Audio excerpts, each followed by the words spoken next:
Hello everyone, Alistair Gold here.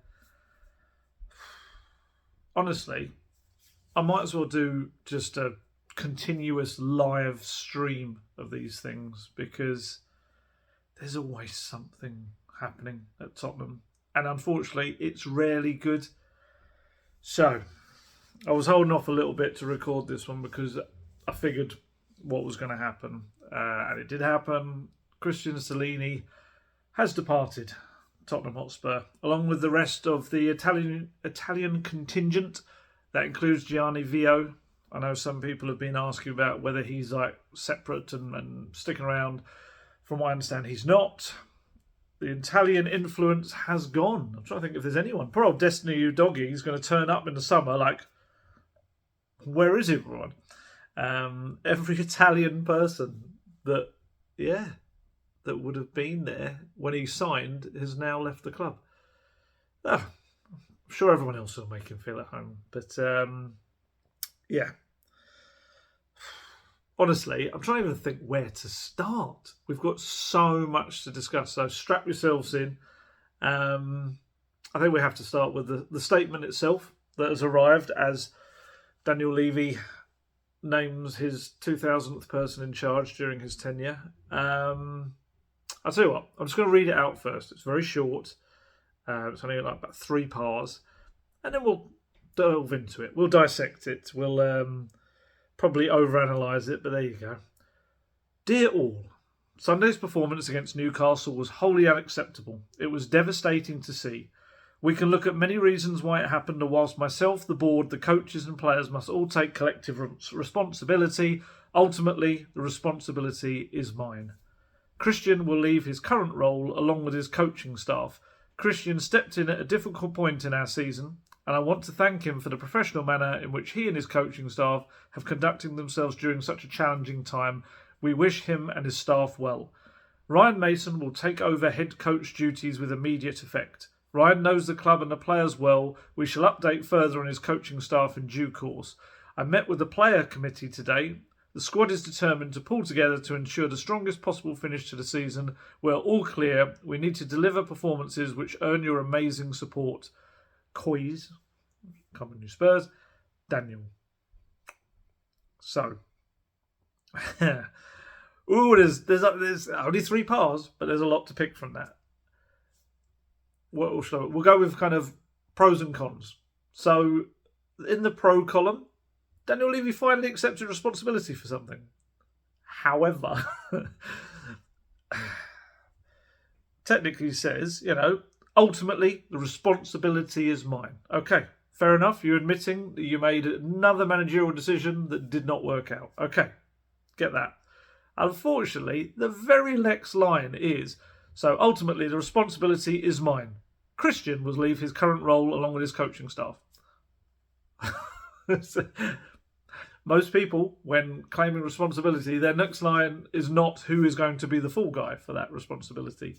I was really kind of torn. The first time I read it, I think I tweeted about it kind of straight as soon as I read it and just said, oh, he's taking responsibility, great. And kind of when I sat down and actually looked at the way it was constructed, again, I think this comes back to what I said in the last video. It's like, who judges Daniel Levy? And this is the thing, isn't it? Because he's in quite a rare position that he's not just a chairman. He's also a chairman that owns a significant portion of the football club as well. So it's not almost a case of kind of, who fires Daniel Levy, because essentially Daniel Levy is, he's just got this very, very strong hold, I guess, on his position, unless he would decide to step down as chairman. Yeah, honestly, it's Back to the statement. Okay, so Cristian Stellini will leave his current role.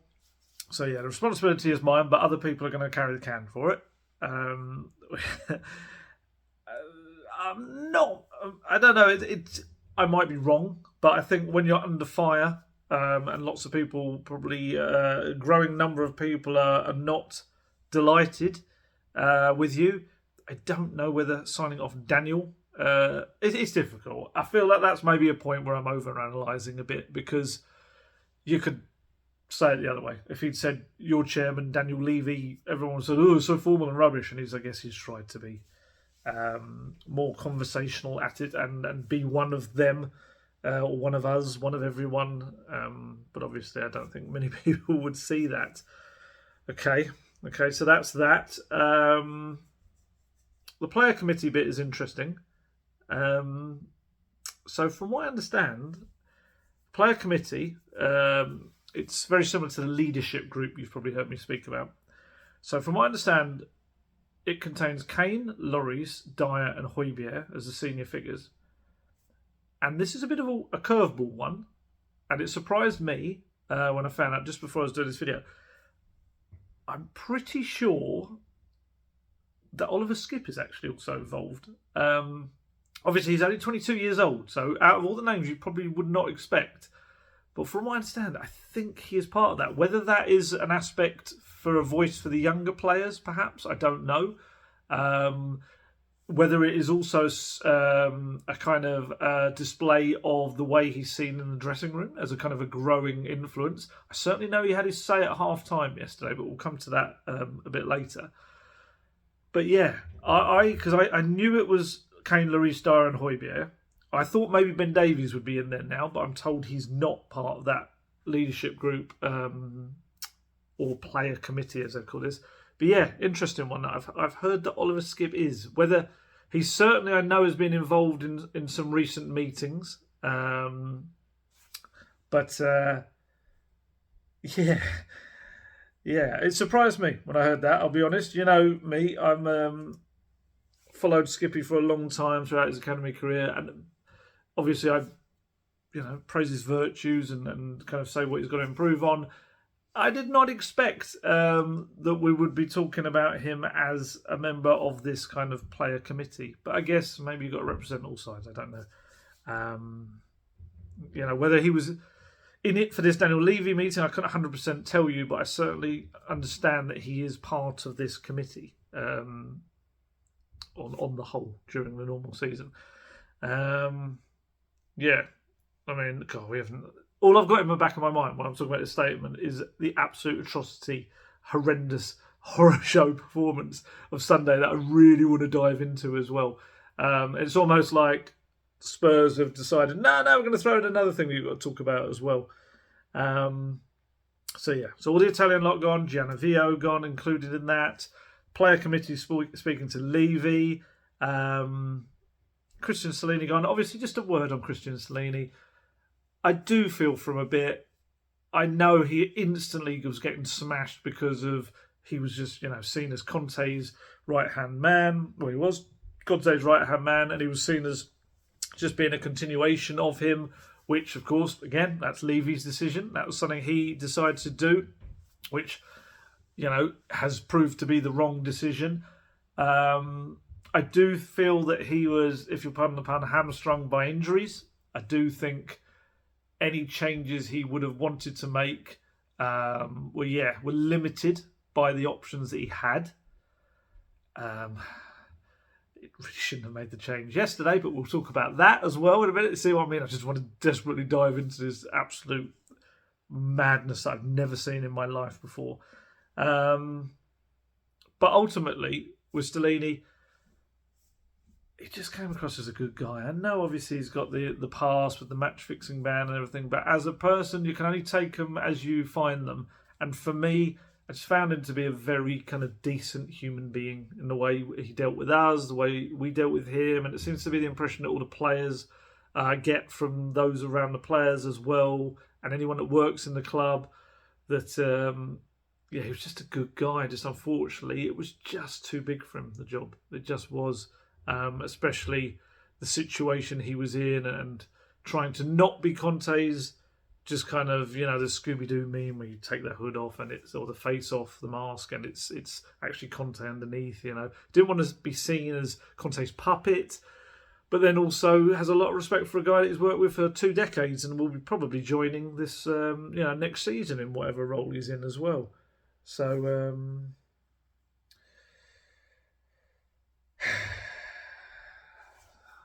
Yeah, yeah, it's sad. It's always sad to see someone go, regardless of. I know there's a lot of fan apathy about him, and a lot of fans very unhappy with him. But I guess when you deal with someone on a personal level or professional level, I suppose, all the time, even yesterday, I was putting some quite tough questions to him after the game, and to be fair, he stood up and answered everyone that he possibly could. And I know that you could say it's his job, but this is a guy that's not experienced in that sort of stuff. What I would say is beware anyone that I have to ask, are you worried about your position or concerned about it? I feel now that over the last, what will this be? This year will be, God, this will be 7 years this summer that I've been covering Spurs. I asked Poch, are you worried about you might lose your job? He was gone a few weeks later. I feel like I asked Nuno that question, and he was gone not long after. I don't think I asked that to Jose, but I think I asked him something along the lines of he's worried that the players weren't playing for him anymore, and he was gone not long after. Conte, I don't think I did. I don't think we got to that stage. I might have done. Other people may know better than me. But I asked it of Cristian Stellini yesterday, and he was gone the next day. So unless maybe I am just the jinx in these people's lives, or their Tottenham careers anyway, or whether it is just, unfortunately, just a question that you kind of have to ask when you know there's been a result where you feel like it's either the end or certainly the beginning of the end. It's not nice to see people go like that, regardless of the circumstances. But hey, we are back to Ryan Mason at the helm. 2 years on, same situation in terms of 6 Premier League games to go, exactly the same as he was in 2021. Obviously no cup final this time, League Cup final. He will be a far more experienced man this time. He's 31 now. Rather, he was only 29 then. He did win 4 of the remaining 6 games, so obviously he's got to try and live up to that. I do think he will benefit from something that Stellini didn't, and that is having Ben Davies and almost Emerson Royale back. And the reason I say that is because it will allow Ryan Mason to play his favoured system, which is more the Poch thing. It's a 4-2-3-1. And you'll actually have fullbacks that, can safely do that and not calamitously be way open and out of position. So he will benefit from that. We also wait to see who his staff are. Maybe by the time this comes out, Maybe Spurs will have confirmed that. I don't know if that'll be a tonight thing or that'll be something tomorrow. You could guess potentially some of them. I know Chris Powell obviously helped him last time. I knew this morning that Spurs were quite keen to get someone experienced to help Mason out, because in the past, there's been a senior figure there to kind of lean upon, and that may well be like a sporting director or something. And obviously, he would have had Paratici as Stellini almost had for about a week. When Mason did the job last time, it would have been Steve Hitchen. Again, I know there's some people that don't rate Steve Hitchen or whatever, but in terms of an experienced person to kind of lean upon, who knew the club inside out and the running of the club and everything, he had him. So I think Spurs were keen to, or are keen to, bring in someone like that. It may be that that's Chris Powell. They may decide that Chris Powell is enough for that. Obviously a very, very experienced guy, manager himself, and also obviously was involved in the England setup. So very experienced. So perhaps he'll be the one. But I'd be intrigued to see if there is someone else that becomes part of that team. Who else? Michel Vorm, maybe come back. He was the goalkeeping coach, wasn't he, in 2021? Maybe if he's free, he does that as well.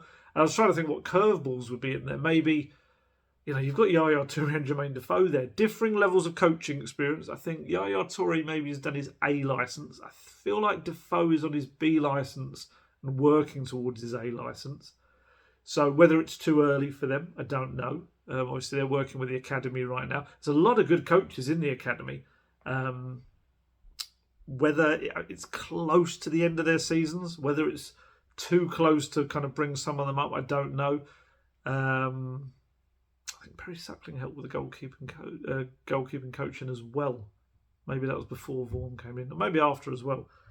But yeah, they're going to have to kind of almost cobble it together because it was such a big Italian staff that they are going to have to properly cobble something together. I've seen people suggesting Harry Redknapp coming in.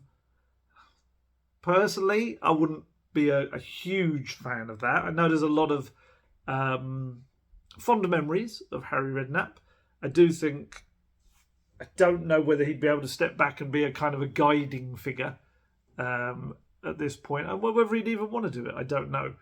That wouldn't be one for me, but hey, who knows? With the decision the Spurs are making, anything could happen. Absolutely anything could happen. Who knows? Daniel Levy might step in as his assistant manager. We'll find out. We'll find out soon enough. I was literally just seeing on Twitter someone's put hashtag Mason out. That is mad. That is mad. But yeah, in the sorry, I'm just still playing that line over and over again in my head from the statement. It's my fault, so I'm sacking Stellini. It's just a good look, is it? It really isn't. But hey, what are you going to do about it, eh? You can't change the statement. There are some times that I do wonder, like, what would it be like to work for Spurs? Actually kind of trying to explain to them, like, what they're saying and doing and when things sometimes are not right. But you just know you probably wouldn't be listened to anyway. It would probably be the most frustrating experience in the world. I don't know. Right, I've got to go there. I've got to go into yesterday's game. I've got to broach the subject. Oh, big subject. I don't think I've ever seen anything like it. And that's saying something with everything happening at Spurs in recent times and the many weird things that have happened. I don't think I've ever covered a game like that in my life. It was a long day. I set off about 6:30. I had to go into London first to go back up to Newcastle. I took the train actually past White Hart Lane, saw the stadium, and it's like, you're thinking, okay, it gives me a little bit of inspiration. Yeah. 63 seconds into the game. Oh my God. Then, what was it, 5 minutes? Then within 10 minutes. Then within, 18 minutes, then 20 minutes. And it was just a bang, bang, bang, bang. I've never seen anything so pathetic in my life. I saw the Trust, just before I started to do this video, I saw the Trust said that they were trying to get a refund for the fans because, like I say, talking about my day, left at 6:30, came in at 11, was working till 1 a.m, whatever.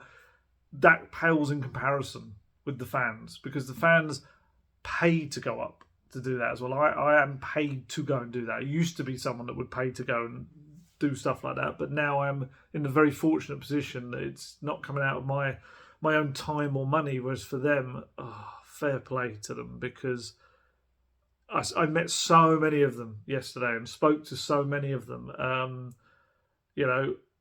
Had some lively chaps on the train behind me, enjoying themselves. Had very nice, very, very polite 2 lady fans sat at the table I was trying to work. When I say so polite, because they were so great that they even said afterwards, we really wanted to talk, but we could see you were working, kind of thing. And that was so appreciated in that point. I do love speaking to the Spurs fans whenever I can, but when you've got that journey back and you've got so much to write about, it was very much appreciated. But yeah, I met so many of them, and listening to their stories of their journey and how fed up they were with the game, how fed up they were with the club, I absolutely understand the desire to seek some kind of refund. I do. What I would say, the reason would imagine it would be unlikely is because it probably sets a precedent. And I was saying this to a couple of the fans I was talking about, because I wholeheartedly would agree with, maybe even the players taking a fine for that game or donating something towards the costs. I think it has been done before. I'm sure I have seen other clubs do it. But I just wonder now whether if you were to do that, it would set a precedent, and then everyone else would, with every defeat, would then demand a refund. So we'll see where the trust gets with that, if they do. But it was honestly, it was crazy. And to top it off as well, again, I hate to sound like I'm whinging when I didn't pay for my ticket, but the press box at Newcastle, it's a brilliant stadium. It's such a great stadium. It was the only time, though, I've ever been jealous of the fans up in the gods, the away fans. The Spurs fans were right up there. It was a very proper vertigo situation when they're up there, because the press box at St James's Park is on the very lip of the overhang of the roof. It does not stop the rain. So as soon as the rain came down in the final second half of the first half, we just all got soaked. All the media got soaked. Our laptops were getting soaked. Quite a few people just had to dive inside and watch the end of the half on the telly. It was not pleasant, just like the performance. It was embarrassing, humiliating. If anyone needed the confirmation that Spurs are absolutely lacking leadership and direction on and off the pitch, here you go. Here's your example. Here's your absolute showpiece event. And I'm talking on the pitch, I'm talking on the sidelines, and I'm talking all the way to the very top. Absolutely at the top. Like I said, the clouds opened, but it was raining goals. It was just... And the saddest thing, definitely for me, was there wasn't really any anger on the pitch. Honestly, the Spurs defenders and players were just looking at themselves with this kind of sad, and even Stellini, he just looked like a man who knew he was done. And I'd even say the fans. I mean, obviously I wasn't up there at the time, so I don't know, but speaking to them afterwards, there was almost this real sad kind of feeling of, well, that's just what Spurs are. That's what just Spurs have become, and that's so sad. Even after the fifth goal, I think it was the fifth goal went in, there were olays from the Spurs fans every time Spurs were passing the ball to each other, because they actually it was like a gallows humour kind of thing. Just absolutely incredible. And after the game as well, it was so disjointed out there. There was nothing guiding them. There's nothing bonding them. Just nothing inspiring them. And I think, unfortunately, that's why Stellini just did have to go today. As much as I liked him as a person, the players were not playing for him. They were absolutely not. They looked confused. They didn't know what they were doing. And yeah, watching at the end as so many of those players went straight down the tunnel. So many of them. I think Stellini went straight down the tunnel as well. The only people I saw before I kind of ducked in and headed towards the press conference, I think I saw Ryan Mason. Harry Kane, I think, led it. Harry Kane came over and applauded the fans for, sticking with them through that absolute awful show that they were served up. Ryan Mason definitely went over, and I think I saw Skip and Dyer also going over as well to kind of, it's almost saying sorry as much as applauding the fans. Because, it's a long journey up to Newcastle, and to go up there and it be absolutely pointless waste of their money, it's not fair. It's absolutely not fair at all. And at the time while they're doing all that, Daniel Levy went straight down, because it was kind of next to us. Went straight down, and I think it was Sky and said he'd gone into the tunnel, the actual tunnel area. And we checked that out afterwards. I think Stellini was also asked about it as well, and he didn't go in. The Sky said he went in the dressing room, or they assumed he'd gone in the dressing room, like done a bit of a Todd Bowley and had a massive go at the players. Truth is, he didn't. Truth is, he went down straight through the tunnel to the main reception, out the door, and headed off. They were getting their plane back. I can't imagine Daniel Levy being the type to go in a dressing room and shout at anyone anyway, to be honest with you. Anytime we've ever heard him speak, he's been quite kind of softly spoken type. He clearly was walking out the door working out what the hell he was going to do next. And now we know what he was going to do next. Spurs fans couldn't escape that easily, could they? Although, obviously, I know some of them were telling me they left at differing times. Some stuck till the bitter end. Some went after... I think someone said they went after the second goal. Some people the third. Honestly, I've never seen a team... We've seen them capitulate at the end of games. We've seen them over short amounts of time. I've never seen that gutless a performance from a Spurs team, though. For in just almost 21 minutes, concede 5 goals. It's utterly pathetic. Honestly, I'm still struggling to comprehend it. I was writing all the way back. I was writing when I got in as well, and still struggling to just absolutely understand how that happened. I mean, obviously, you can go higher and higher and higher all the way up to Levy, and we're going to talk about that and how the malaise has been created by him and the mistakes he's made. But also, those players have to take a massive dollop of responsibility for what actually happened in those 20 minutes. And Stellini as well. That was the other irony as well, wasn't it? That once the fans managed to get out of the stadium and head towards the train station, and I know this because I was among them all the trains were delayed by about 45 minutes, some almost an hour. The reason? Points failure. Could you have a more apt, ironic term for something that had gone wrong with a train? Points failure. Just like Spurs, points failure.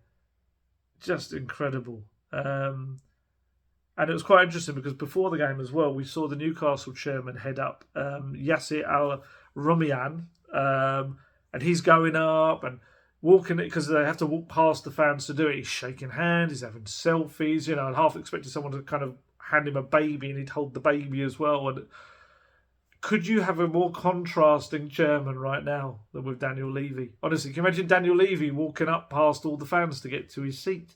My goodness, I hate to even think what would happen. It'd be like kind of running a gauntlet. Yeah, I saw that before the game and I was just like, wow, that's two clubs at two very different stages in their evolution right now. Yeah, absolutely crazy. And we all had those 3 p.m. emergency messages, didn't we, as well? Maybe they were warning us about Spurs. Although they'd come too late because the flood had already happened from the sky and on the pitch as well. I just hope that nobody is advising Daniel Levy and telling him, people are overreacting. Spurs are 5th in the table still. It's not like the relegation or anything. Let's change the manager again. It'll give them something else to focus on. Maybe some of them they'll get behind Ryan Mason. I hope nobody is saying that because I'm sorry, this is not a blip. You can't write that off like a blip. That would be massively ignoring the wider issues. And let's be honest, a kind of a rot that's set in at the club. It really has. Yeah, it really has. It's kind of that would be suggesting that you can just shove a band-aid on it and hope that this kind of leg hanging off will stay on because you've put a band-aid on it. Spurs need major surgery. They do. I don't know if it's a major surgery, but they do. They really, really do. It's got no men. It's got no men. It's got no... Well, some people might think that from the performance on the Sunday, but it's got no men's manager, no women's manager, no director of football. a star player in Harry Kane, who I felt that's probably the sorriest I felt for him. He was the one player in my player ratings. My player ratings almost look like a binary code. So many ones in there. But Harry Kane was the only one who, for me, looked like he cared. I mean, maybe I'd throw Oliver Skip in there as well. I think that Skippy did. And I know people go, oh, you just love Skippy. But honestly, watch it back. You'll see the amount of runs he tried to make and tried to make things happen. And like I said, at half-time, I know for quite a quiet chap, he was very angry from what I'm told. He was properly telling more senior players what he believed to have been some of the issues that happened in that first half. But Kane, if ever a club looked like they didn't deserve their player, it was yesterday. Even his goal, I mean, Højbjerg's ball was decent to him, but he had to do everything mainly himself to score that goal. And it was his 207th as well. He's only one behind Wayne Rooney now in the Premier League all-time top scorers list. Rooney's second. Do you know what? The other thing, there were chances for Levy out. There were repeated ones. They managed to even be heard among the din of the home fans. It was a great atmosphere, but you could still hear the "We want Levy out" chants. The one chant I didn't hear this time was Pochettino's chant, which obviously is because he is heading off. It looks like it's almost done now to Chelsea. What a week. Seriously, that is going to break a lot of hearts. That is going to be horrendous, I think, for a lot of Spurs fans to see when he's in the dugout for the first time. I know the business side of football is different. People don't think like fans. They don't see it in that way. Oh, it's going to sting. It really is. And look, I think Daniel Levy deserves the 90% of the blame for this. To have never even contacted Pochettino about potentially returning, it shows a stubbornness, especially because he was available. Just to, not wanting to admit mistakes, it shows it's not a good look in any way, shape or form. And from what I understand, Pochettino would have been open to discussing it. He would have had that conversation. Whether he would have accepted it is another thing. It's like I've said a million times before, it's a very different club to the one he left in 2019. I understand he would have been open to have that conversation, but the conversation was never even initiated. There will be anger with Levy for snubbing. He was the last manager that really, truly probably made the fans happy. I think there are some little moments with Conte, especially finishing fourth and the way they finished last season. But ultimately, Pochettino's the one that probably brought everyone together the most they had in years. I would say the absence of the chance probably also did point towards a real disappointment in Pochettino as well, I think. I think that's fair to say. I know there's a lot of anger towards Levy, and I think rightly so. But I don't think Pochettino should be entirely blameless in this. Like I said, I know people in football don't think like fans. But for Pochettino to understand what Spurs are all about, have that connection with the fans, and then pick Chelsea. Look, I said it in the last video, I think. I understand that, he's been out of work for a while. He wants to be a football manager again, and he's got a great opportunity at a club that spends a hell of a lot of money with lots of players that he can kind of, he could stamp his mark on it. I do think it's going to be difficult. I do think there's going to be some PSG-style problems there as well. And this will be a big kind of bit make or break for him, I think, in terms of getting a big job in the future. But I don't think there's any getting away from it that Spurs fans will look at it and say, of all the clubs, did you have to pick them? Yeah, it's. I think that's, for me, was why the chance didn't come. Because I think if they were purely angry with Daniel Levy, I think you would have sung that even louder. You would have heard that. Sorry, you would have heard that sung even louder, because that would be a reminder of a massive mistake that Levy had made, and obviously Pochettino is now going there, and it will only increase the pressure on Levy, because Pochettino's going to have a press conference. He's going to be asked about the Spurs stuff and the Spurs job, no doubt, as well. He once said Chelsea were actually Spurs' biggest rivals, not Arsenal. Probably to wind up Arsenal, no doubt. And he did turn down Arsenal, from what I understand. I think it was after Emery left, it would have been. He turned down an approach from them. But yet, maybe all these years on, 4 years after leaving Spurs, he wasn't going to turn down Chelsea. But it's strange, isn't it? Seeing it happen the other way around. We're so used to Spurs to having former Chelsea managers, and now finally Chelsea have actually taken a Spurs manager, or a former Spurs manager. It's not nice. It's not nice. It's it's really difficult, because obviously I wish Poch all the best and his coaching team, because I got on well with all of them. I really did. But I think it will be difficult for a lot of Spurs fans to kind of wish. Sorry, I was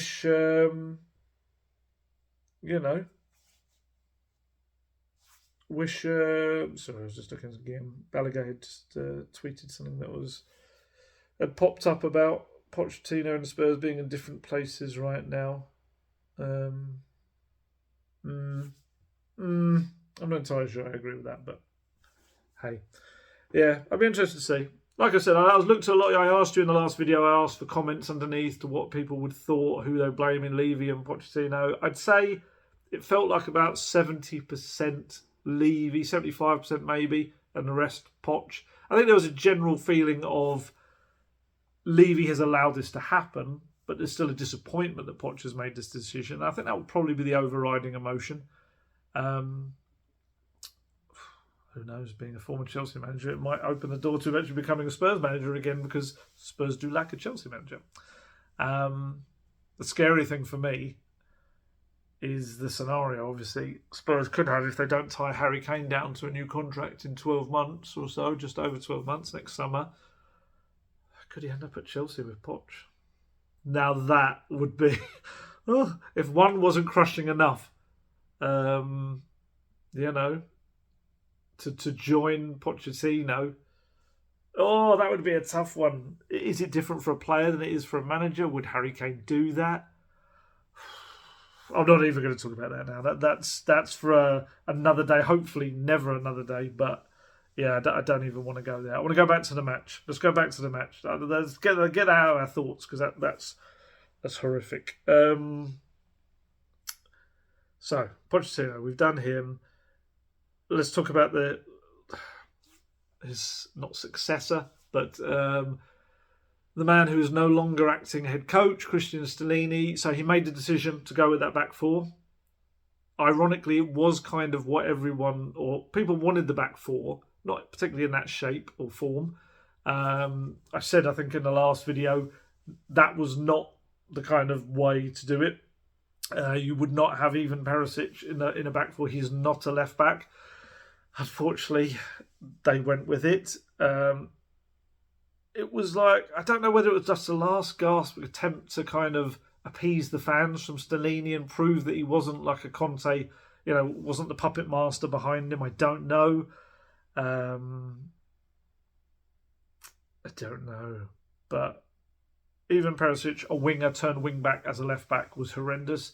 Pedro Porro, as a guy that would have played as a right back at times, but is mainly a wing back, he was way out of sorts as well in that role. It did not suit him in the slightest. And between them, you've got Eric Dyer and Christian Romero, who they were horrific. That was probably the worst game I've seen either of them play, especially Romero, because I was probably more disappointed with Romero because I maybe have higher expectations, perhaps. That's what it's about. Let's start with Dyer. Dyer is 29 years old. He's part of that leadership group. He's part of the players' committee, whatever you want to call it. I don't see him bring any of that experience to the table. I don't see him bringing leadership and organisation to that back line. Feels like he's constantly running out of position to try and mistakenly or misguidingly attempt to cover other people's positions when he doesn't need to. If he held where he was meant to be, he'd probably kind of do a better job. And he's got these predictable passes that he keeps doing as well to the players coming back, like Sonny or Kane, and he always, well, not always, but a bulk of the time it feels like he puts them in trouble. It was Sonny yesterday for the third goal, wasn't it? He played to Sonny, he was immediately closed down. I seen him do it to Kane before as well. And yesterday you could see him immediately turn around and point at Sonny. And it's a bit like, yeah, Sonny maybe could have been stronger, but ultimately don't play him what is really a bit of a hospital ball. You're putting him in that situation. You're not allowing him to have any real attempt to turn or anything. And he does it a lot. He really does it a lot. Romero will look back on this season and he will say, I won the World Cup. It is the greatest thing a player can achieve, so he will look fondly upon that. But I would really hope that if he wants to improve and really analyse his career, realise the potential that I do believe he has, I think he needs to learn a lot from this club campaign that he's had for Spurs as well, because it's been way below the standards of last season. It's been even further below the standards he set at Atalanta. Serie A Defender of the Year in his last season there. It hasn't worked. He's had injury issues, of course, as well, that have really fragmented the season. But I almost feel at times he's kind of believed his own hype rather than actually confirming how good he is. He, lunging into tackles almost for the cameras and going on these eye-catching runs up the pitch to show that he cares. But then I also feel there's times when it almost looks like he doesn't care.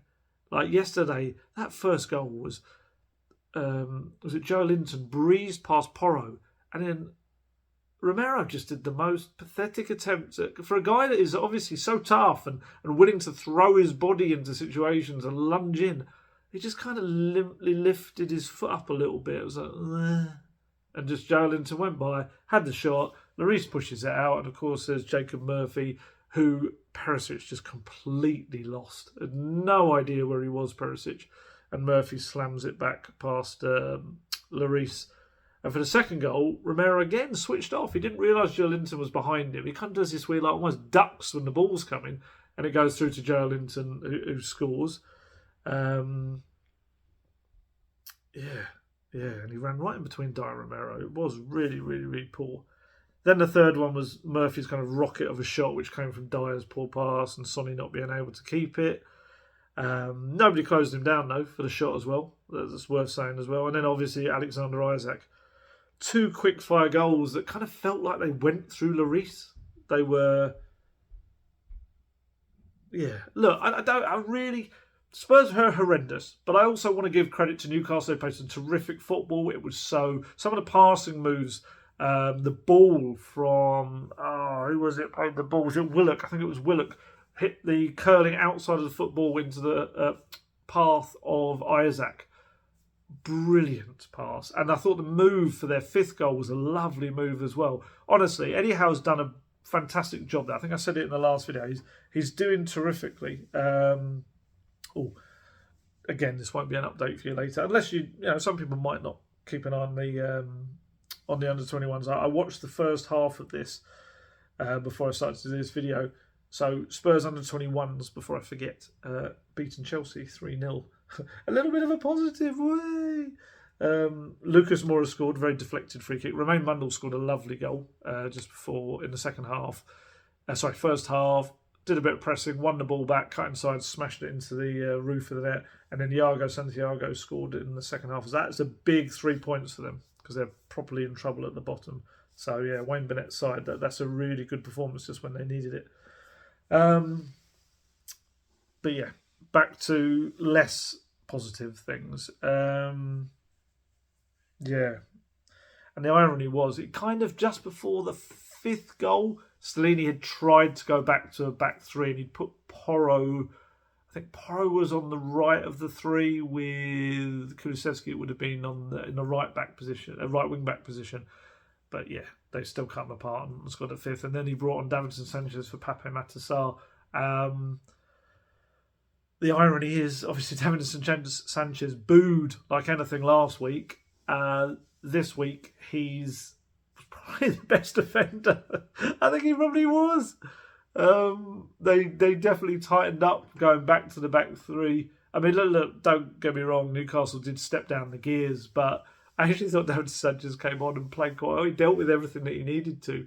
It was an irony to, I mean, fair play to him. A guy that's been kind of gone through what he went through last week to come in and do that.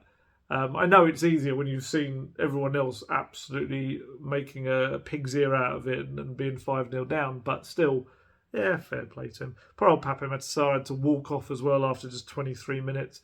The Newcastle crowd, I couldn't tell whether they were applauding him as a kind of a good gesture, maybe knowing he was a young guy, or whether it was a bit sarcastic or not. I think it was probably a mix. I'd like to believe that it was just kind of a nice thing they were doing to him. Yeah, then we had the Olays with the passes. I guess I just had to laugh unless they were going to cry, the Spurs fans. It was just ridiculous. Then we had Hugo Lloris did not emerge for the second half. That obviously, of course, led to all conspiracy theories. I mean, even us downstairs within the media room at half-time, when we saw Forster had come out on the TV screen just as we were coming, we were all like, oh, something's happened there. But then word came quite quickly that no, he did actually pick up a muscle injury as well, which, look, personally, I would imagine, look, I know there were strong words said in that dressing room at half-time, but I would have thought if Lloris had said anything that was really kind of crossed the line, or I don't know, some of the theories were that he'd like really slated Stellini or something, I don't know, he wouldn't then be put off after the games to do broadcast interviews. As a club, the club people, the press officers, whatever, would not put him in a scenario where he might say something like that to the press.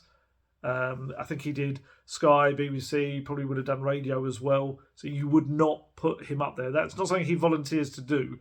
He would have been asked to do that. So you don't do that if there's been a massive bust up and he has been told he's not coming on, or he said I'm not coming on for the second half. It just doesn't happen. So that's the reason. Look, I'm a naturally cynical man, but that for me was a big indicator of how I can't see that would have actually had anything more to it. Yeah, like I say, Skippy, one of the big voices from my understand as well, having a proper pop at people, which I think surprised a few people, but yeah, fair play. Had to be done.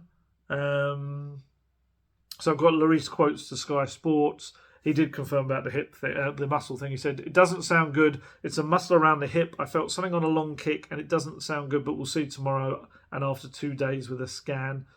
I sadly think we're at a position now where a lot of Spurs fans will just be, okay, we're fine with Fraser Forster, which is a sad potential.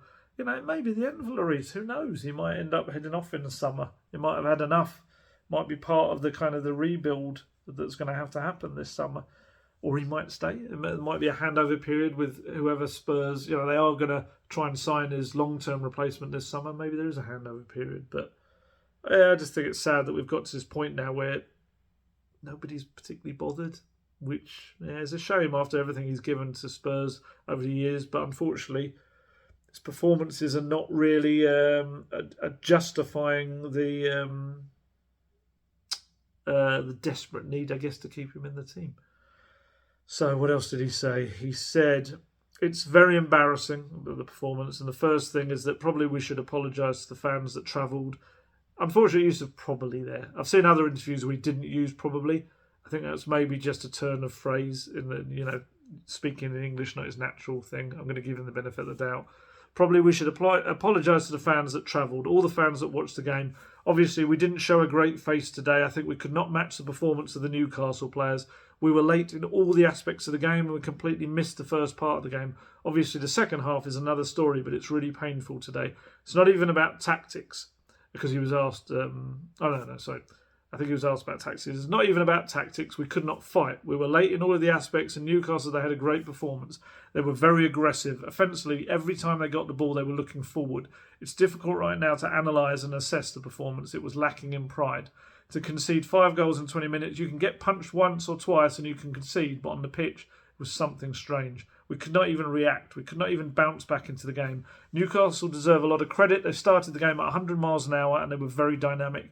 They knew exactly what to do with the ball and without the ball. Then we were a bit late everywhere on the pitch. And he was asked about the 4-3-3 formation. And it is something that they had worked on all week. It wasn't like they just suddenly decided the day before the game. They had worked on it all week. And that's the kind of thing that bothers me the most about it all is we all knew that St James's Park was going to be an absolute kind of cauldron of noise. We knew what it was going to be like.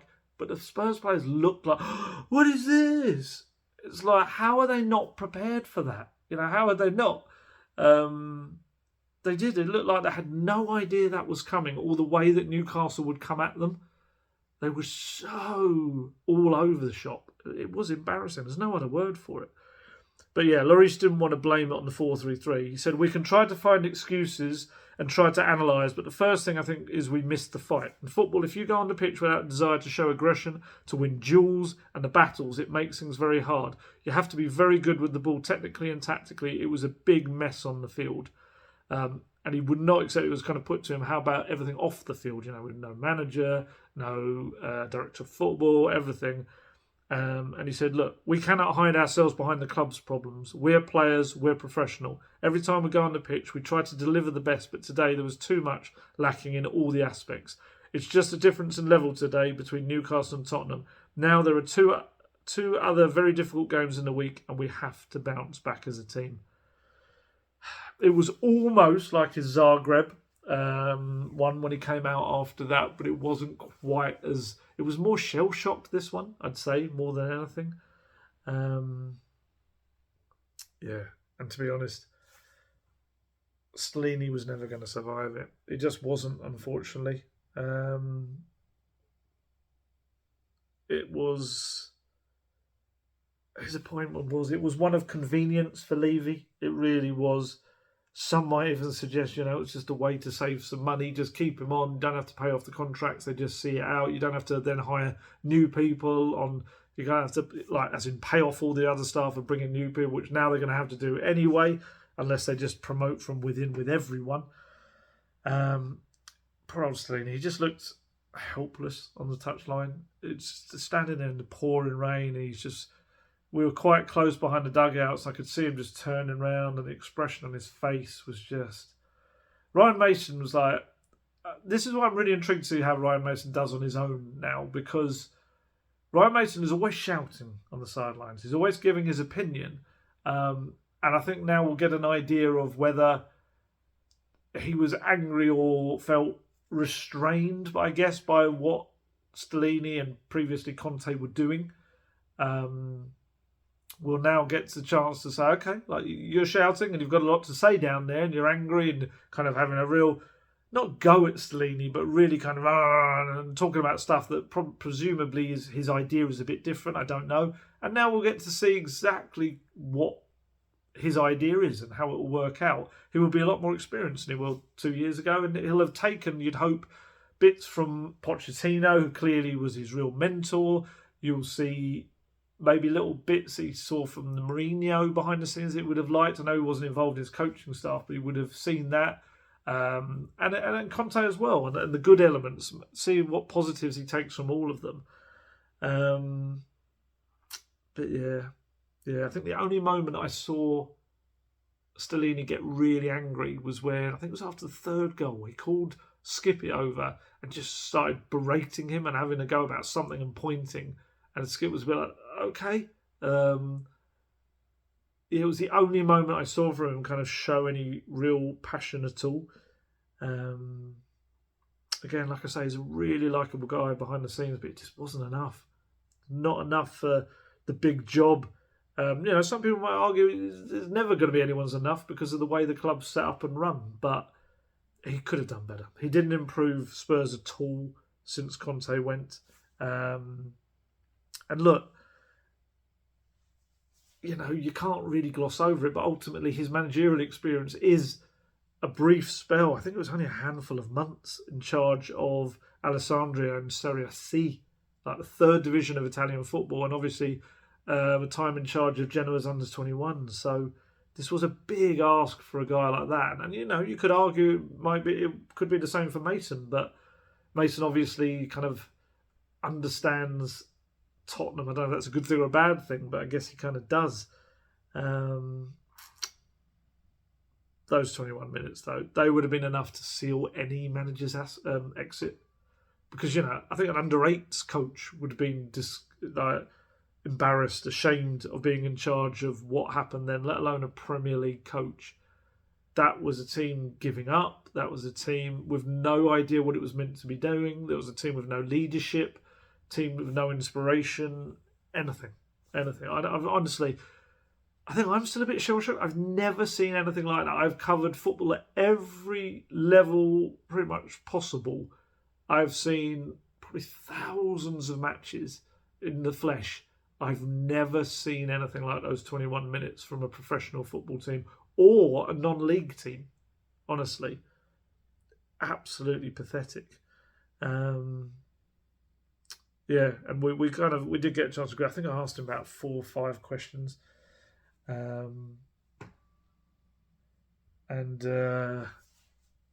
said afterwards, this is Stellini, there's no words to explain a performance like this. The first 25 minutes were the worst I've ever seen.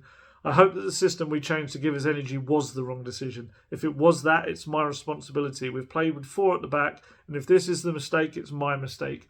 Today, what I can say is that we have to apologise to everyone, and I hope that today is my responsibility because changing the system was my decision. Like I said, I hope it was this that was the problem. You kind of kept hinting at that. It's a little bit almost going down the Conte path of saying it's the players. They're a bunch of muppets, essentially. It's almost felt like he was trying to say. And he was trying to push him on that a bit. And he said, the other problems are many problems because I repeat, this season is not a normal season and maybe many things happen. So there's not only one thing to care about. If you want to analyse all the season to arrive here in a match like this, you have to play an important match. And this was a huge game. It was 5th against 4 or 4th against 5th. Everything to play for in it. And Spurs absolutely, they bottled it. They did. I know that word has been used recently a lot, but they bottled it. They did. It was a huge game and they absolutely did. They didn't show the courage or organisation or inspiration for the fight whatsoever. An important match to reach your target as top 4 and you start like this. It was a surprise for everyone. I hope that the system was the problem. And I asked him, one of my questions was if he felt concerned about his position. His answer was, this is a question, well, I have no answer for this because it is not a question for me, unfortunately. It's true. It was a question for Levy, but you kind of have to ask the manager if they're worried. And Levy made the decision. Levy. It's just difficult to see any plan in place. I know I say this a lot, but I'm still, with every passing gaffe and mistake and kind of new statement that we see come out, and I thought it was really interesting, this one, they didn't even, normally they say something like club update or whatever it is, or club statement. And this one, what was the name of it? It was I might have it here. Club update from Daniel. It makes me think of the. It makes me think of the Steve Buscemi meme that you get, where it's "Hello, fellow kids." You see him with a skateboard and his cap on. It's almost like, I'm down with it. I'm one of you guys. From Daniel. Hello, Daniel. I think that's going to be, I'm probably being harsh, but I think it's going to be absolutely ripped to pieces for a while to come. So what's the plan? What is the plan? Can anyone tell me? Can anyone tell Daniel Levy? Obviously, this has come in the week where we got that video we spoke about in the last one, the Cambridge Student Union one, where he spoke for 42 minutes, explaining a lot of the stuff he does at the club in a way that really, as I said in the last video, he should be doing for the fans at least once a year, I feel, talking to them, answering their questions and concerns. But this, because I don't think they would let him get away with essentially what was 42 minutes of him pointing at everyone else and saying it's their fault, it's their fault, it's their fault, it's their fault. But hey, I've done these great things with the stadium and the community, regenerating. Maybe not so on the football side. Well, they're better than when I started. It's like, well, yeah, it's 22 years ago. You'd hope they would be better than when you started. Otherwise, what are you still doing there? He does have a plan off the pitch. You can see that. You can see the brand and all this sort of corporate speak. It's growing. But what happens on the pitch itself, on the grass, the actual kind of, bread and butter of a football club, is very difficult to see any joined up thinking in what he does. Because, he's about to appoint, we're not going to include temporary managers like Stellini and Mason, but he will soon appoint his 13th permanent manager. Sorry, the 13th manager that has been there in his tenure, because technically he didn't appoint George Graham. He inherited him. That's in 22 years as well. 22 years. It's just incredible. 13 managers, permanent manager in 22 years. He's going to have that urge, isn't he, to hire another glamour manager. I can feel it. I really can. Which scares me to my very bones. Hopefully he gets one of those warning messages we had. That just said, no, Daniel, don't do it. Emergency. Don't go for the glamour appointment. Don't. Because, Mourinho and Conte, both spearheaded by Levy. He wanted both of those. He pushed those. Despite, this is the irony of it all, is he's put this structure in place around him that is meant to kind of put more weight on the knowledge of the football people around him. It's a logical thing. A lot of business people that are really good in business do this. They surround themselves with experts in every field that they want their company to succeed in. But the difference is the best businessmen listen to them. They listen to those experts they've put in place. What is the point in bringing in various football people and then going, but I want that one, and just deciding to do what you want to do anyway, regardless of everyone saying, no, they don't fit, it doesn't work. It's a lovely idea, but it doesn't actually apply to what you're doing right now and where the club is at. But yeah, still doing it. And look, we'll have another structural change when Scott Munn comes in, this new role of chief football officer. And he's going to be the closest thing that Daniel Levy has ever had to a number two. People sniggering in the back, and he said number two. And Munn is not a director of football, I should stress that. And from what I understand, Spurs are going to bring in a replacement for Fabio Paratici. Whether that ends up being a managing director of football, like he was really high up, or whether it ends up being a director of football, which is a little bit beneath that, and in between Munn and the head coach.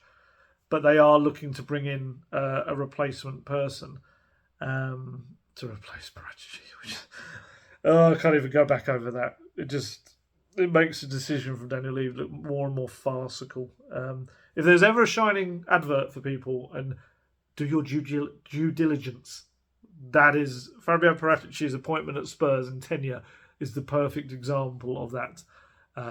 Some cynical people might say, well, maybe he hired him thinking, well, maybe it's all going to go wrong at the end and he'll have to resign anyway and I won't have to even pay him off and we'll just get his experience for a couple of years. But I'm not that kind of cynical person. I'm sure he didn't. But yeah, and I said this, kind of touched on this last week, I think. It now comes to this point where, do you hire that director of football first? Do you hire the manager first? And if so, are you going to hire a manager that then that director of football may be like, I don't know if we're going to gel, we're going to work. The system really should be the director of football hiring person. But then I guess in Levy's experience, he's had Paratici. They were like, okay, so who are you going to hire? Nuno. Oh, okay. And then Nuno just was an absolute disaster for 3 months. And then Levy obviously went, no, I'm taking over again. And he's brought in Conte. So yeah, is he going to hand over control? Is he going to allow the person to do that? I just don't know. The trouble is, I don't know if they can afford to wait that long. Because, if Scott Munn's not even coming in until July the 1st when his gardening leave ends, of course he's going to be consulted over stuff. Same way Paratici was before he even started. But, does he first set his kind of sights on bringing in a director of football? And then they discuss with this director of football about the potential manager? Or, I don't know, for me, for all this talk I'm saying about the system and needing to really kind of work into things, I just think they need a manager so bad. I do think getting that person in place is important.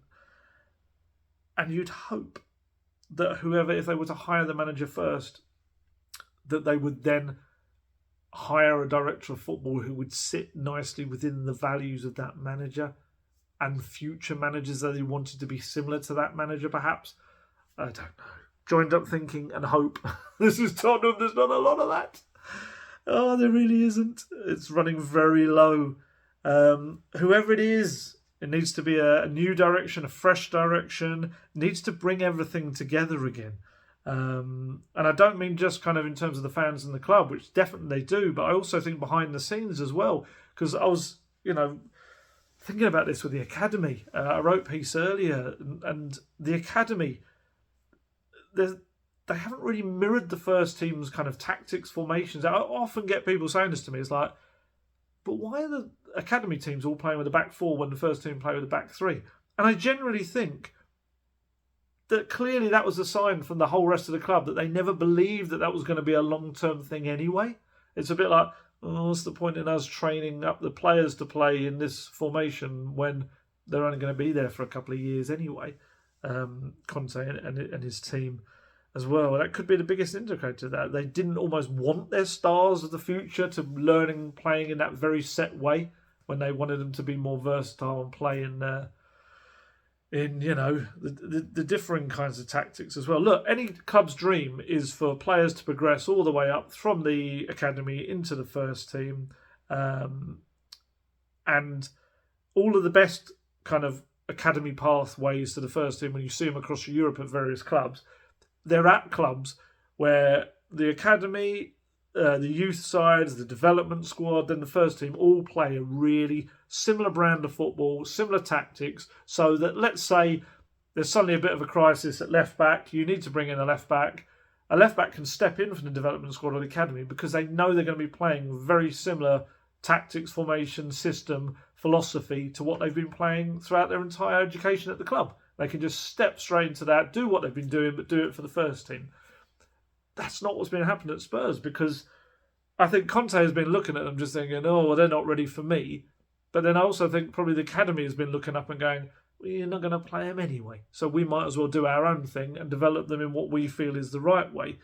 Spurs, I think, have tried to address this gap, I guess, between them both. You've got, obviously, Andy Skolden's coming as the head of football strategy. Got Simon Davies, also very highly rated, as head of coaching methodology. And they're meant to kind of, bridge it all together in this structure. But it's just notable that Conte was still using a back three and wing backs, and you were not seeing those in the academy games. There was not. There was a back four. It was often, it's kind of the Poch system. You often see 4-2-3-1 or you'd see a 4-3-3, not the one that Spurs played at Newcastle yesterday. And it kind of just shows how even the whole club just didn't believe it was a long-term thing, which is so scary. It's so lacking in conjoined thinking or joined-up thinking. It is. So whoever comes in next, it has to be someone that unites all of that. It has to be someone that, look, I don't want to go back to 2021, but there was a promise for attractive, entertaining, attacking football, something like that. That was unkept, that promise. Hello, can we have that now kept? Can we bring in someone that is like that? There's no excuses because there's loads of candidates. Pochettino was the obvious one, but Levy just decided, I can't hear him, can't hear you, can't hear whatever you're saying. I don't know who, Mitchell, what? Pochettino? I don't know what you're saying. No. He didn't go for him. That's it. That door is closed for now, and off he goes to Chelsea, which I still can't even say that. It's difficult to even say that. It's going to be very interesting. I've had all our various Chelsea people, reporters and stuff that I work with, kind of asking me about him. And I can't really predict how he's going to do there. He could absolutely smash it, or he could find similar difficulties to PSG. I just don't know. But so Pochettino, obviously is off the list. But there are plenty of other up-and-coming options, the next Pochettino, if you will, that can provide that same, or hopefully start to provide that same feeling that they used to have and make the fans enjoy football. You know, you've got your Vincent Kompany, you've got your Arne Slot, Ruben Amorim. You've got, again, I mentioned him last week, Michael Carrick doing a fantastic job. There's even Xavi Alonso who's doing very well in Germany, although he plays with a back three, which might be slightly problematic in terms of that overall scope I was talking about, although it might help with the squad right now. Even going slightly older, you've got Graham Potter, who's obviously is going to be bruised and battered from his Chelsea experience, but again, I can only say the thing that Guesty keeps saying to people, 2021, everyone would have had Potter. You just remove this tough time he had at Chelsea, which is a difficult club to kind of operate in if you're a project manager, I feel. And that may be what Poch finds, although I guess his PSG experience maybe helps him in that respect. But yeah, Potter may be able to bring what he was doing at Brighton into an easier environment at Spurs. But then some people would say Spurs is not an easy environment. So you've got Potter. You've got Thomas Frank. You know, Thomas Frank also has very strong beliefs in the way football should be played and the right way it should be played. Of course, Roberto De Zerbi. I would love to see his football at Tottenham, but I just don't know whether he really wants that at this stage. We'll see if anything changes in the weeks ahead, but certainly at this point, he seems very happy at Brighton. But for me, if it's not going to be Pochettino, there is just one person that ticks every box Daniel Levy could want, and that's Julian Nagelsmann. It is. You know, I said it last week, as in the last video, there was a sense around him that he wasn't desperately keen on the job, but there were suggestions from Germany. Sorry, that was very much past tense as well. I think that was before it all started. I can't remember. But either way, in Germany, the suggestions are that after missing out or dropping out of the Chelsea running, and obviously what's happening at Real Madrid with Ancelotti looking to stay another season, it looks like he's maybe thinking, well, do you know what? Oh, well, it's like, maybe. Well, is that enough? Is that enough for Spurs fans? You know, and for Levy? That said, Spurs didn't want to be a fullback option to anyone. I know I'm contradicting myself, but I think if you're going to break that for anyone, I think Nagelsmann's probably the person. I'll be honest with you. I know it's selling out slightly. If that is the case, you know, it could all be completely wrong. It could be that he's just wanted to be Spurs all along. I don't think this is the case, but I mean, look, if you're not aware of what's happened with Julian Nagelsmann recently, he's 35 years old, very young coach. He was probably the wonder kid of coaching. It's now probably fallen to Will Still, isn't it? Who's I think he's still working towards his pro license, isn't he? So I don't even know if he would be. I could be wrong. He might have got that by now. I don't even know if he'd be able to appoint it as a Premier League manager without it. I don't know. But he's doing very well in France anyway. Look him up. He's a very interesting person. There's all like a football manager background. It is fascinating. But with Nagelsmann, 35 years old. So he was placed on gardening leave by Bayern last month. He's technically still employed by them. I think it seems to be coming out of Germany that in the summer is when he will be available. If it's not for free, it'll be for a much cheaper price than if anyone took him during the season. There were some questions about aspects of his man management and overloading his players tactically, but ultimately he's kind of retained his reputation, I feel, after his spell there. Because it's worth pointing out, he won the Bundesliga with Bayern in his first season. This season, he'd only lost 3 league games all season. His team were in the Champions League quarterfinals. They'd won every game in the Champions League, and they'd had 7 clean sheets in 8 matches. So yeah, it was a surprise when they parted company with him, because he was a long-term project manager. And yeah, it just been kind of almost felt like some teething issues this season, but they obviously felt it was a bit deeper than that. And I'm sure he wouldn't, but people that are close to him might point out that Thomas Tuchel, since he took over, has only won 1 of the 7 matches since. At Bayern, that's a club that, you know, I'm sure there'd be some doubts about Tuchel now after just 7 matches. He only won the first game, which was one against Dortmund. So since then, since Nagelsmann's left the club, Bayern are out of the Champions League, out of the German Cup, and they're exactly where they were in the Bundesliga table. They're second, a point behind Dortmund.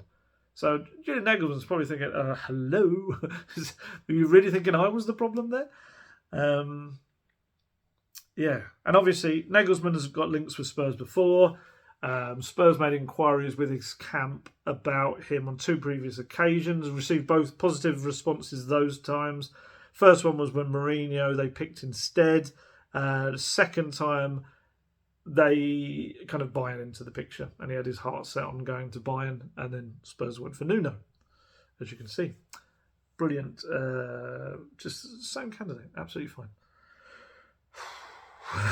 It's just so mad. When you look back at some of the decisions made, you've just got to question why they keep making them. It's just madness. Yeah. So, as I said this before, he's got a bit of an affinity with Spurs. He built it during the Poch era, Nagelsmann. He really liked the way Spurs were playing. He really saw a coach in Pochettino that had similar kind of values to him and the way he played. Some suggestions that Eve owns a Spurs shirt. I can't confirm or deny that, but it certainly is suggestions that he does. And yeah, now we'll find out quite quickly, you'd imagine, whether with the 2 kind of big jobs off the table, unless any more come up in Serie A, which is quite a possibility, is Spurs, even after the debacle yesterday, is that an attractive chance for him to come to the Premier League, to a club that he's previously admired? And, what manager's got that bit of an ego? Could he come in and go, yeah, no, I can sort them. I can see what I can do with this. I can do with that. Because the beauty of the Nagelsmann appointment, if they could convince him to come, and I know it's not really what I wanted. I didn't really want someone to have to be convinced to come, but I actually I do feel I'm trampling on all of my own words. But I just feel for Nagelsmann, he ticks every box. He is Levy's glamour appointment as well. He's Levy's glamour appointment. I think he's a big enough name that even Harry Kane goes, all right, okay, all right. I can actually see something here. I can see some ambition in what you want to do. But also, he's the project manager as well. He's someone that can work with young players, emerging stars, and also big names. Of course, some at Bayern might disagree with that. He's got that tactical flexibility to bring various formations into play. I mean, his Hoffenheim side would switch from a back 4 to a back 3. From game to game, and his Leipzig team would do that as well. He didn't want them to ever be comfortable or predictable, too comfortable or predictable in a system. At Bayern, he would mostly play with a 4-2-3-1, although he would occasionally switch to a 3-4-2-1 when they needed to, especially in the his final weeks at the club. He went through a little phase where they were struggling to score. There was quite a few 1-1s, so he switched from a back 4 to a back 3, and it suddenly just started smashing the goals in. Absolutely loads of them. It was back in January he made the switch. They scored loads of goals, and then ironically, it was just like they lost one game to Leverkusen, and that was it, and he was out. He'll often switch formations mid-game. That was one thing that he's been praised for, but he's also been criticised for as confusing players sometimes, if you're going to put some cons with those pros. He needs tactically intelligent players. He needs players that can switch whenever he calls upon them to, from the sideline, to switch to a different formation and go into different positions.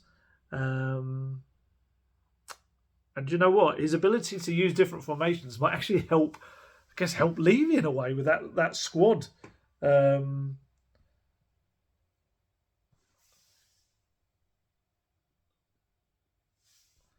Yeah, it might actually. Sorry, I was just looking at something. So I thought Spurs had tweeted something. I was like, no, not something else on in the video. Although I'd rather they do it during the video rather than after it. But yeah, his ability to use different systems means that, let's say Pedro Porro, for example, which when you look at it, I still believe Pedro Porro can be a very good player. It's very early days. He's still got to adapt to the Premier League. We can't write him off after a couple of months. But what I would say is when you're looking at the decision itself, it was an incredible decision to buy a player who is very much a wing-back for a manager that back then, at the end of January, pretty much all the expectation was that Conte was probably going to be gone by the end of the season, or at the end of the season. So why would you buy a wing back when the likelihood is most managers play with a back four? Why would you splash what will be £40 million? It becomes a permanent deal at the end of the season. It's another decision sticking in the list of what? Yeah. But again, saying that, Nagelsmann, he's a guy that will utilise the switch. And look, he may be able to train. I'm sure anyone. Porro's a young, enthusiastic guy. He's got a lot of technical ability. I'm sure you can train him to be a right back as well. But also to have his ability to spring into a right wing back role will be very helpful for someone like. And what I'm trying to, long way around, what I'm trying to say is Nagelsmann, may be actually able to utilise some of the players that might ordinarily be written off by another manager who is very much just wedded to a 4-2-3-1, let's say, because of his ability to switch between systems. He may be able to have a squad that actually has quite a bit of versatility because at any point in a game, he can suddenly change it up. So, as you can tell, I'm a big Julian Nagelsmann fan. I am. I think for me, I've probably said it in earlier videos, he was the one, even from the start. Even in previous times when they've been going for him, I would have been very, very happy to have Nagelsmann. It's just exciting. I think as a journalist, he'd be so exciting to cover. He can be a little bit funny with the media in terms of sometimes apparently he's really good, sometimes he can be a little bit cold. But that's fine. We're used to that. Some managers do that. But I just feel that the amount of stuff we'll be able to write about and hopefully talk tactics would be lovely to kind of talk actually deep into the tactics with him. That would be fantastic. But yeah, again, I'm really leaping forward there and hoping that he'd be appointed. As I said, many of those I'd be happy with pretty much all of those names that I mentioned before. I wouldn't have any real grievances with any of those. Like I said before, the one I'd probably is the most kind of experienced and decorated one. The one that I would be a bit like, okay, would be Luis Enrique. And again, he may, if he were to be picked, maybe end up being fantastic. I do feel that he was definitely a Paratici choice. And that may be with Levy leading it now. It may not be that he comes in, but he may also be another. For me, he would feel like the glamour appointment, not the long-term plan manager. But again, I'd be very happy to be proved wrong. For me, something about Nagelsmann I really like, and I would be gutted if he does completely go out of the picture. Just some little stats for you. His Bayern side scored this season 112 goals in 37 games when he left. Conceded just 34. Last year, 143 goals in 47 matches, conceding 50. And if you're thinking, it's Bayern though, they score loads against everyone. Leipzig's team, they scored 193 goals in 95 matches. And his Hoffenheim team, 257 goals in 136 games. So yeah, he gets his team scoring goals. Certainly does. And I guess his contract situation, the fact that the summer looks to be the time to be able to get him, it lends itself to Mason, obviously, now coming in as the caretaker. So, look, I'm sure Mason doing this gives them the chance to properly look at the field. But for me, Nagelsmann has to be up there as the outstanding candidate for me. He really does now.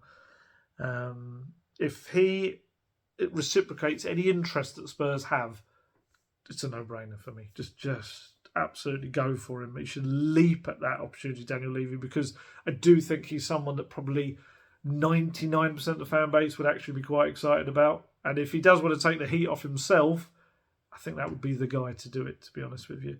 And I'd love for Ryan Mason to also learn alongside someone like that, someone that is, he's only 4 years older than Mason. But I'm sure it would add a lot to Mason's coaching ability as well. Look, Ryan Mason has got his pro license. He got it about 3 months ago. He may well, at the end of the season, think, okay, now's the time for me to maybe try my luck and see where I can go. But yeah, at that age, at 31, I'd be interested to see if he can learn more from whoever comes in next as well.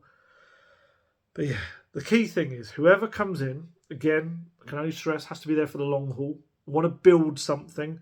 Levy has to allow it to happen. He has to almost get himself out of the way of it. If you're bringing in Scott Munn, let Scott Munn make these football decisions. Try not... Just let other people have a go for a bit.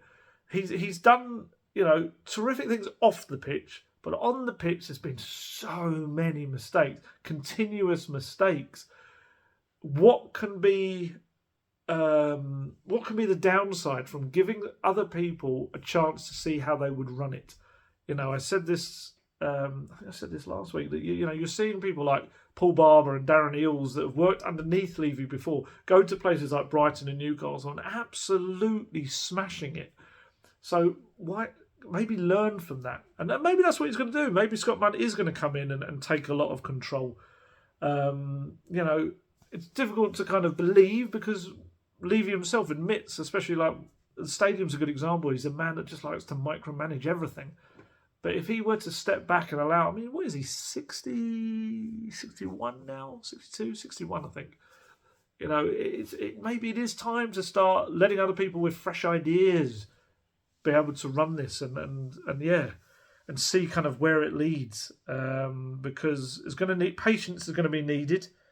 They've never needed a project manager more than a glamour appointment than ever, I think, right now. They really do. They need, and I know this is going to be difficult for the fans because the fans are so low on patience right now. But the fans would have to show. So I've said this before, and I'd still stand by it. I think they might have to take a step back to be able to stride forward afterwards. It's going to need patience all round. And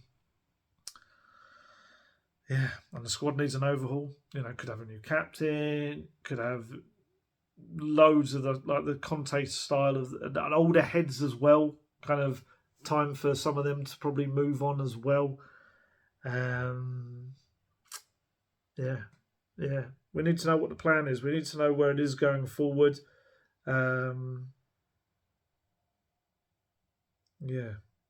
I'm intrigued to see.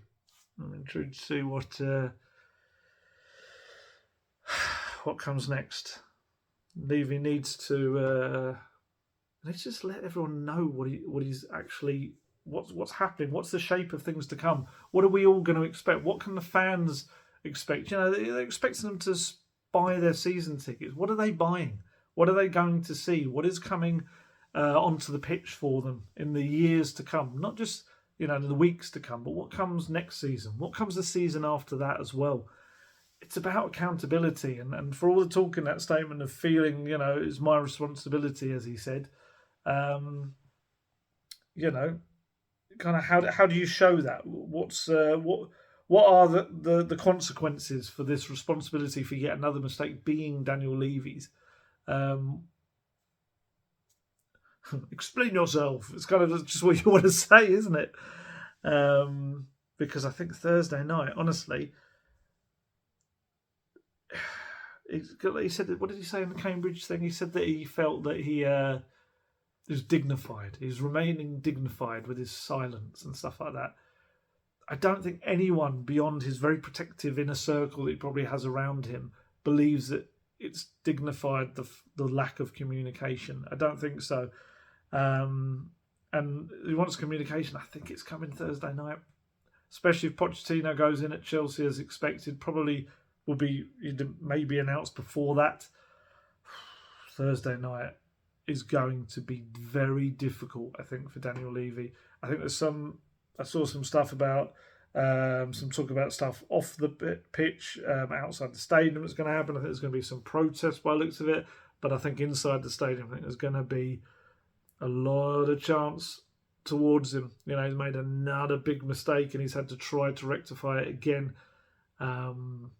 If he wants to do one of his program notes as well, or even if you just do a video interview, do something. Oh, I'm doing this a lot. It's going to end up in memes, isn't it? Again, I know that one that happened before. I looked like the Scream, didn't I? The portrait. Just do something. Just do something, because Thursday night, I think, especially if the game very quickly goes against Spurs again, it's going to be horrendous. I, however, will not be there. I was saying that with a smile. This was pre-planned before the fixtures came out. I've actually, from Wednesday, I've got 6 days off. So I'm going to miss both the United and Liverpool games.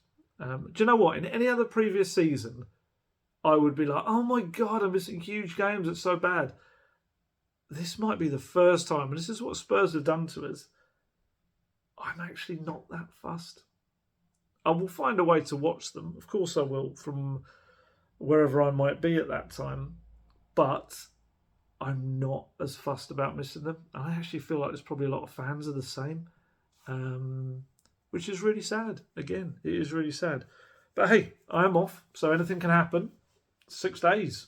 Absolutely anything can happen in that time. Who knows? They might absolutely smash it under Ryan Mason, and he might make his own case. I think 6 games is probably not long enough to do that, but who knows? Who knows? I don't know why I'm trying to find any hope after what happened yesterday, but I shall continue to try. So this will probably be my last video for until I get back, unless I end up getting any kind of little bit of time to do it. But I'm looking to try and fill my time with maybe a couple of days away somewhere, and also just switching off. You know, I looked at a photo of myself the other day from 4 years ago on a holiday, and all of this was completely dark brown. So in 4 years, and I don't really have stress at home. Everything seems to be, hopefully, touch wood. There's any wood around here? Not really. There's a shelf above me. The stress mainly comes from Tottenham Hotspur. So Tottenham Hotspur made all this go white, and I've got like white bits in my hair as well. Tottenham Hotspur. Maybe I can sue Tottenham Hotspur. Maybe I can. I don't know if I can be bothered. But yeah. So I'm going to head off now. Working tomorrow, but then I'm off for those 6 days, and I wish you all well. I hope nothing more ridiculous happens at the club, and I hope only good things happen. And we shall talk about it all on my return. I'm sure if there was something huge, I would probably, despite my wife being very annoyed with me, I would have to put something out there. Yeah. Right. I hope we dived into enough of that. I think we touched every potential angle that we possibly could from the last couple of days. I think you can sense the disappointment, the tiredness, the fatigue with all things Spurs right now in my voice as well. But still always that little burning hope for the future. It is that hope that kills us, of course. All eyes on Daniel Levy now, because he's the only one that can fix his own mistakes. He can bring in managers like Nagelsmann to fix some of the mess, but ultimately it's his own mess and he has to clear it up himself. Tidy up after yourself, Daniel. So I'm going to head off now. This is probably going to upload very, very late at night, so apologies for keeping anyone up that stays up to watch it, and maybe most of you just end up watching it in the morning. But as always, stay healthy, stay safe, look after yourselves, and I shall catch you later. Goodbye.